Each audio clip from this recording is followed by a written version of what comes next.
పెసరట్టు వేసే వీడియోయే కదా! ఏం చూస్తాంలే అనుకోకండి. నేను మీకెంతో యూజ్‌ఫుల్ అయిన టిప్స్ కూడా కొన్ని చెప్తా నాకు తెలిసినవి.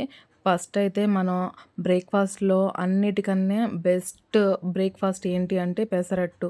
Pesarattu upma combination, pesarattu omelette combination చాలా బావుంటుంది.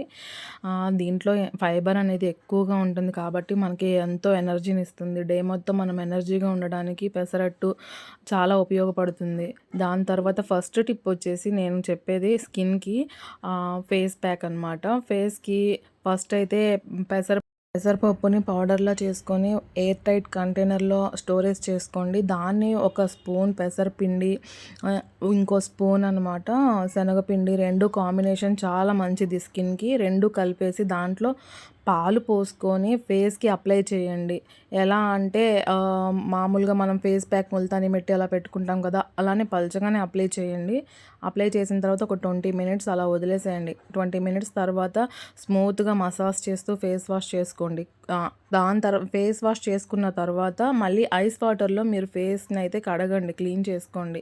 అలా క్లీన్ చేసుకోవడం వల్ల ఓపెన్ పోర్స్ అనేవి మనకి మళ్ళీ క్లోజ్ అయిపోతాయన్నమాట. ఆ తర్వాత ఏదో ఒక మాయిశ్చరైజర్ కానీ సన్‌స్క్రీన్ ఆఫ్టర్‌నూన్ మీరు పెట్టుకోవడం అయితే ప్యాక్‌ని సన్‌స్క్రీన్ పెట్టుకోండి. సన్‌స్క్రీన్ లేకపోతే నైట్ టైమ్ అయితే మాయిశ్చరైజర్ కానీ, నైట్ క్రీమ్ కానీ ఏదైనా అప్లై చేయొచ్చు.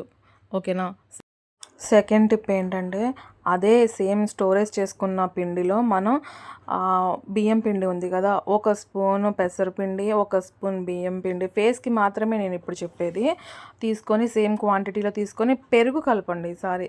ఆ బియ్యం పిండిలో పెరుగు కలిపేస్తే ఇంకా చాలా బెనిఫిట్స్ ఉంటాయన్నమాట. స్కిన్లో ఉండే ట్యాంగ్ అనేది రిమూవ్ అవుతుంది. సమ్మర్ కదా, ఇప్పుడు ఎక్కువగా ఫేస్కి ఇంట్లో ఉండే వాళ్ళకి కూడా ట్యాన్ అనేది వస్తుంది, చెమట పొక్కులు అలాంటివి కూడా వస్తుంటాయి కదా.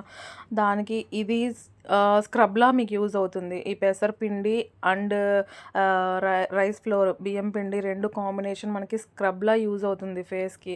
ఆ 2 కలిపేసి ఒక 2-3 మినిట్స్ నానబెట్టండి. పెరుగులో అలా కలిపేసి బాగా పేస్ట్‌లా చేసేసి 2-3 మినిట్స్ నానబెడితే బియ్యం పిండిలో ఉండే ఆ ప్రయోజనాలన్నీ మనకప్పుడు తెలుస్తాయన్నమాట. నానబెట్టాల్సింది ఈ పేస్ట్‌ని. 2 మినిట్స్ తర్వాత మనం ఫేస్‌కి అప్లై చేస్తూ క్లాక్ వైజ్, యాంటీ క్లాక్ వైజ్‌లా స్మూత్‌గా మసాజ్ చేసుకుంటూ 20 నిమిషాలు అలా వదిలేసేయండి. దాని తర్వాత మీరు 20 మినిట్స్ తర్వాత ఫేస్ వాష్ చేసుకుని మళ్ళీ సేమ్ నేను చెప్పినట్టుగా ఆఫ్టర్‌నూన్, మార్నింగ్ అయితే సన్ స్క్రీన్ రాసుకోండి. నైట్ టైం అయితే మాత్రం ఫేస్‌కి మీరు ఏ క్రీమ్ అయితే యూస్ చేస్తారో, నైట్ క్రీమా, ఫెయిర్ అండ్ లవ్లీయా, మాయిశ్చరైజరా, ఏదైతే మీరు యూస్ చేసే ఏ క్రీమ్ అయినా సరే పెట్టుకోండి. బట్ ఓపెన్‌గా మాత్రం వదిలేయకండి. థర్డ్ టిప్ వచ్చేసి బాడీ కోసం అనమాట. బాడీకి మన స్క్రబ్ మంత్లీ వన్స్ అయినా బాడీకి స్క్రబ్ ఇవ్వాలి. ఇది మనతో పాటు పిల్లలకు కూడా ఎంతో యూస్ఫుల్ టిప్ అనమాట ఇప్పుడు నేను చెప్పబోయేది. ఫస్ట్ అయితే పెసరపిండి ఒక 2 స్పూన్స్ తీసుకోండి, శనగపిండి ఒక 2 స్పూన్స్ తీసుకోండి, బియ్యం పిండి ఒక 2 స్పూన్స్ తీసుకోండి.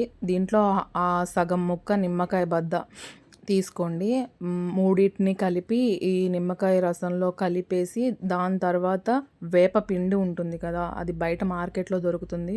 వేపపిండి ఒక స్పూన్ తీసుకొని ఆ 3 కలిపిన దాంట్లోనే ఈ వేపపిండిని కూడా కలిపేసి అలా నానబెట్టండి. ఒక 2-3 మినిట్స్ వదిలేసేయండి, నానబెట్టి వదిలేసేయండి. పిల్లలకి స్నానం చేయించే ముందు, మనం స్నానం చేసే ముందు బాడీకి అప్లై చేసుకొని ఒక 5-10 మినిట్స్ వరకు వదిలేసేయండి. బాడీకి అలా స్మూత్‌గా మసాజ్ చేసుకుంటూ బాడీ మొత్తానికి మనకి స్వెట్ ఎక్కడైతే ఎక్కువగా పడుతుందో ఆ ప్లేసెస్‌లో ఎక్కువగా స్క్రబ్ చేయండి. దీనివల్ల అలర్జీస్ కానీ, ఇచ్చింగ్ కానీ, చెమట పొక్కులు కానీ ఏమీ ఉండవు. పిల్లలకి ఎంతో మంచిది. స్కిన్ కూడా బ్రైట్ అవుతుంది. లెమన్ వేసాం కదా, సమ్మర్‌లో లెమన్ వేసాము, వింటర్‌లో స్కిప్ చేసేయవచ్చు మీరు. ఇలా స్క్రబ్ చేయడం, బాడీకి స్క్రబ్ చేయడం వల్ల ఎంతో స్కిన్ మొత్తం క్లీన్ అవుతుంది. దాని తర్వాత ఇచ్చింగ్ లాంటి, ఎలర్జీస్ లాంటి ప్రాబ్లమ్ కూడా ఉండదు మనకి. ఓకేనా? ఇక్కడి వరకు నా వీడియో చూసారంటే మీకు కొంచెమైనా యూజ్ అయ్యే టిప్స్ నేను చెప్పాను అనుకుంటున్నా. దానికి మీరు నాకు చేయాల్సింది ఒక్కటే ఒకటి, ప్లీజ్ నా ఛానల్ని సబ్స్క్రైబ్ చేయండి, లైక్ చేయండి. Thank you friends, thank you.